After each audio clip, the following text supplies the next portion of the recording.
Hi, my name is Anna and I've been gone for a while because I've been very much out of reading because I was so busy. And what I do when I don't have time to read is buy a lot of books because I want to do something with books, and if it can't be reading then it's probably buying. So that's kind of what I did, and I bought an excessive amount of books over the last few months. I have so many books I already want to read that I don't really buy any books when I'm already reading things because I feel like I'm getting through everything I've been wanting to read for a while. But if I can't do that, I'm looking for a different way to interact with books, and that's just buying. So yeah, that's a bit weird. Today I thought to stay home to just catch up with some reading for school and book clubs, those kinds of things. I thought, well, if I'm ever going to do a video, it better be today, because I've been trying to film this earlier and it just didn't happen. And I don't know, but I really want to get on with this again because I really enjoyed it. So here's a book haul. So this is basically everything I bought and received and got between November and now, and it's mid-April right now. It's not even that bad. I mean, it's 17 books in 5.5 months. So that isn't too much, but still, like, it's kind of much. The first one was actually just after I posted my last haul, and I thought I'm not going to buy any books again because I have so much I want to read. But then I went to this thing Campbell did. She did this event at a local bookstore and it was just really great. So I thought, let's buy a book. So I got The Beginning of the World in the Middle of the Night by Campbell. Oh my god, the lighting is absolutely horrible. But it's short stories where which are basically loosely based on fairy tale-esque themes. It's not retellings or anything, but it has that kind of vibe, and it's really dark and twisted. And she uses really unique concepts. The first story, for example, starts with someone having bought a heart, and it's just like, and it's written excellent as far as I could tell. So I'm really excited to get into it, but I have been for the last almost half a year. So yeah, but I think as soon as I have time I will just devour it because it sounds so great and I really love that she wrote it as well. So yeah, then I didn't really buy a lot of books. I think in like December or something I had a book club, so I bought Of Mice and Men by John Steinbeck. I already reviewed this when I still was active on doing this. But yeah, it's basically about Lenny and George, and they are in the Depression era of America and they want to find a job and get a house and get their lives together, and it's about their idealization of life and everything falling apart, and it's just it's horrible and it's great, and I gave it 5 stars. It's excellent, and if you haven't read it yet, and especially if you're a bit hesitant, like, oh, I don't really, Just Now it doesn't sound great or anything, still give it a go, because I wasn't really particularly excited for it, and if it hadn't been for a book club I probably wouldn't have picked it up. But it was so wonderful and I can't wait to read more by him. I can't really talk a lot about everything because, I mean, many books. Then I had exams, and what I do when I have exams is go in bookshops to distract myself when I'm too stressed out.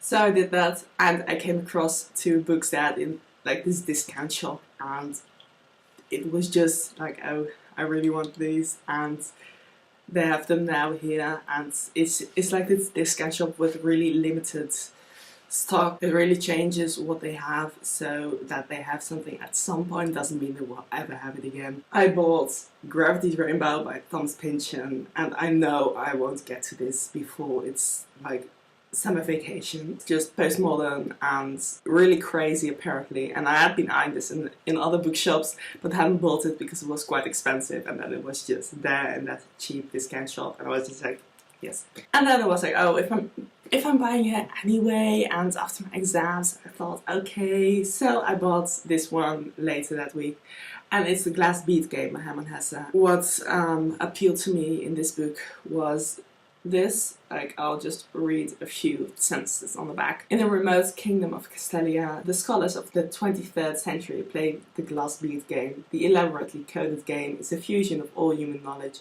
of maths, music, philosophy, science and art. And I just love things that have to do with knowledge on such a level, you know.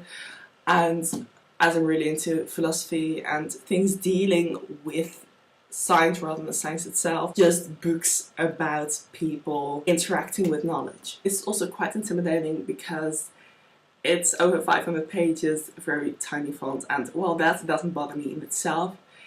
It's kind of a fictional autobiography, which sounds a bit scary because it's not plot driven at all. I will need to take some time to get through it because it's probably not going to be a very fast read. Then I got 2 books in the sense of, oh, you like reading, we have books. So I don't know anything about these, but they were just leftover books and I was like, yes, thank you. So the first one is Jamaican by Daphne du Maurier. And it's very dark, very gothic. All I know about it, but who cares? Then there's Iris Murdoch's The Sea, which I don't know anything about. I'm very sorry. I can't read out the blurb, but that doesn't really help anyone. I mean, it's about someone who lives near the sea, so yeah. It's also in the vintage classics line and such, and they usually publish good books, so I'm very curious to see what it's about because she's quite a famous author. So then I got book vouchers and stuff, and I bought books because of that. I didn't buy anything for the entire month of January, and February started, and I bought The Wendell Chronicle by Haruki Murakami, and I'm very sorry I can't properly show you the covers. But if I don't have this lighting, then I have no lighting. So, yeah. But it's a magical realism, Haruki Murakami, man goes to look for his cat, and crazy things happen. I've always wanted to read some Haruki Murakami, but I didn't really know where to start, and I just decided, you know what, I'm just going to pick this one, and I'll see where it brings me. Also one I'm very excited for, as for most of these, but I just don't have time. But that's kind of what happens when you buy a lot of books because you don't have time to read. Then I bought a book which I actually have read, which is crazy, I know. It's Italo Calvino's If on a Winter's Night a Traveller. It's postmodern, it's metafictional, it's basically about the reader who goes to read If on a Winter's Night a Traveller. Then you read a bit of If on a Winter's Night a Traveller. Then the reader finds that it stops after a few pages and there's nothing left and there's a printing mistake. So he goes to look for this book. Everything unravels and he encounters so many different books and it's crazy. What I loved about this so much was that it wasn't just a book within a book, but both layers contained so many interesting reflections on reading. And at the same time, it just was a really good read in itself. So it was a very strange encounter, but I gave it 4 stars and I very recently finished it. But it was great. Then I bought some books for school, which I actually didn't need to buy, but I still did. The first one was John Milton's Paradise Lost, which I've read the first 3 books of. It's about the fall of Satan. It's an epic poem. It's very well known. It's really enjoyable, but I still have to read the rest. Then Aphra's Oroonoko, which I've read Oroonoko by now, but I haven't read all the other writings in this. But fortunately, I enjoyed Oroonoko. It's about someone being traded into slavery and the destruction that his life undergoes at that point, and it has some really interesting ways of dealing with themes of slavery, discrimination, racism. On the one hand, it's very anti-slavery, but at the same time, it's kind of is promoting these themes still. So it's very strange, but it's an interesting work. The next one I haven't read yet, but I'm going to read that in the next few weeks for school, and I'm so excited. It's Wuthering Heights by Brontë. Don't know too much about it, but I'm really excited because of Kate Bush. Yeah, then I had a bad day and I bought 3 books. But it wasn't a discount shop, so it was really cheap. The first one is A Room with a View by Ian Forster. Again, the lighting is horrible. It's a modernist classic. Love modernism, love classics. Again, don't know too much about it. I don't really mind, actually.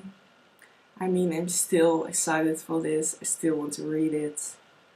but it does feel a bit lame, but I mean, that's kind of the deal you have with book hauls. Then I have Breakfast of Champions by Vonnegut, and it just seems so great because it has all these drawings in it, like these kinds of drawings. At some point it just has a gravestone with "He tried," and it's just like, I just recently read Sounds of Titan, and while I was a bit not really into the sci-fi themes, I still really enjoyed Vonnegut's writing and the underlying messages, basically.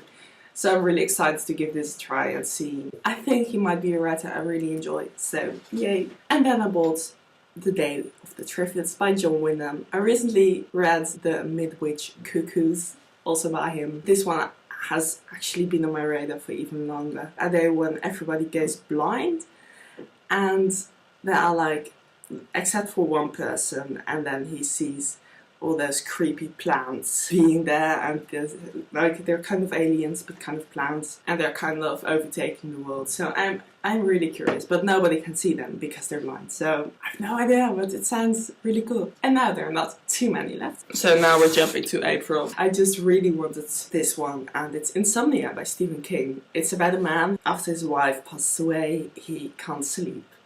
And so he looks out of his window and he sees all these creepy men, or maybe they're not really men, I'm not sure, but he sees them just very busy in the middle of the night and working on something. Those other people who are also insomniacs also know about this, but the rest don't, and it's just very secretive, very mysterious. And that's what I love about Stephen King. That's why I actually love horror, because you really don't know what to expect. It could be anything, and when something is not horror but just mystery or something, you already know, like, oh yeah, a person got murdered by another person.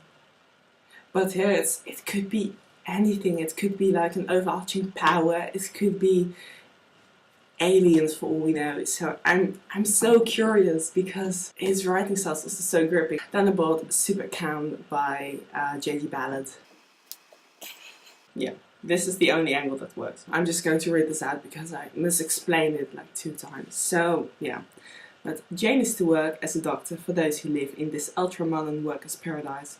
But what caused her predecessor to go on a shooting spree that made headlines around the world? J.D. Ballard is very well known in the postmodern scene. I mean, I didn't really want to start with Crash because Crash is quite, well, you know. But, yeah, I'm very curious what caused her to go on a killing spree. I've been wanting to read this since like 2013 or 14 or something. So I was so excited to see that what stands in every day. I was just eyeing it like, oh, I really want to get that sometime. So I just decided, you know what, I'm just going to do it. And then they have like these £1 modern mini classics, but for some reason, I mean, the exchange rate, pounds to euros, is almost equal at this point.